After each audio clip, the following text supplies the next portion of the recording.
Resuming debate, the honourable member for Kingston and the Islands. Thank you, Madam Speaker. It's my pleasure to rise today to speak to Bill C7. And I'd like to just start out by talking a little bit about the Senate, where it came from. The Senate was established by the provinces. As everybody knows, Canada is a federation. Before Confederation, there were individual provinces, some of them working together, some of them grouped in certain, such as the Parliament of Canada. Before Ontario and Quebec were in a confederation with the Atlantic provinces. And the origin of the Senate really comes from Confederation. Provinces got together and decided, okay, we're going to have a House of Commons in Canada that's elected, where most of the power resides. And then we're going to have a second body, modeled after legislatures in other countries, in which the members will be drawn from a class that has a different viewpoint, that is independent of the elected House of Commons. And this legislature was established by the provinces when they got together to form the confederation that is Canada today. And so the Senate itself, the existence of the Senate, the role of the Senate, the way the Senate is composed, the way the senators are chosen, that is embedded in our Constitution. And the changes that are being proposed in this legislation, if it is a substantial piece of legislation, in my view, would be changing how the senators are chosen. And because it is a substantial change in how the senators are chosen, I believe that the only way we can make this change is to amend the Constitution. And this requires much more than an act of the House of Commons. In fact, it requires the participation of the provinces. It requires 7 provinces with at least 50% of the population of Canada. And it is my belief that the provinces really should be involved in something that they helped set up in the first place. And it is a little bit strange if you think about it.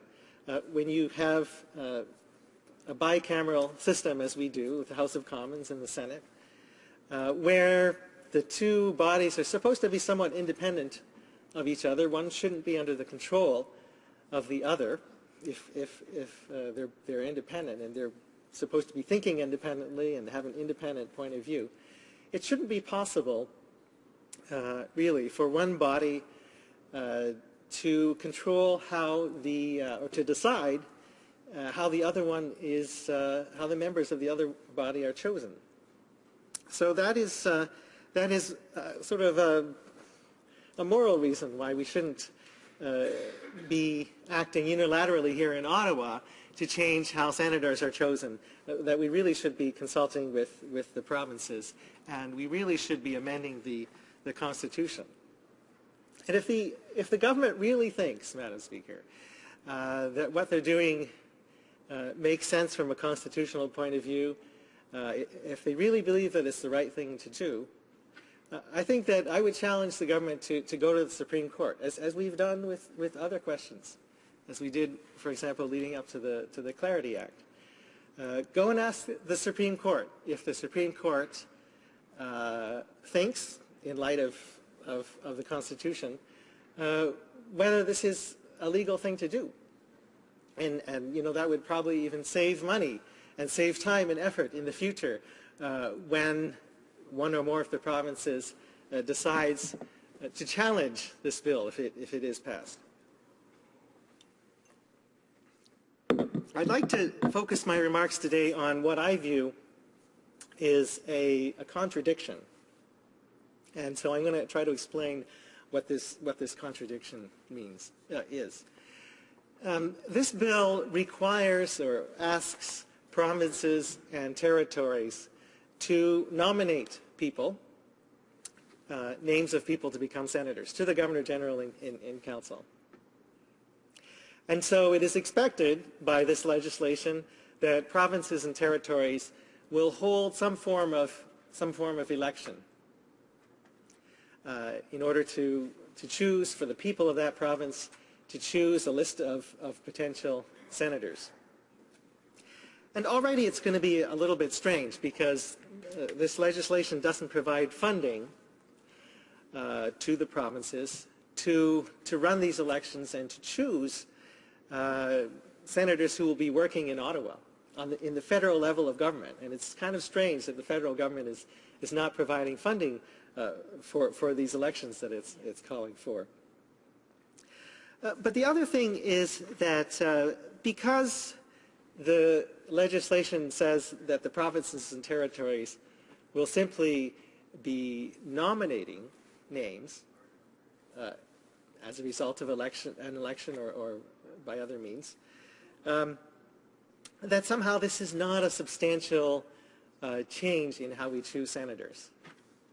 That somehow because these recommendations are not binding on the Governor General, the Prime Minister in effect, that this is not a substantial enough change in order to trigger the requirement for the federal government to consult with the provinces before proceeding with this kind of change.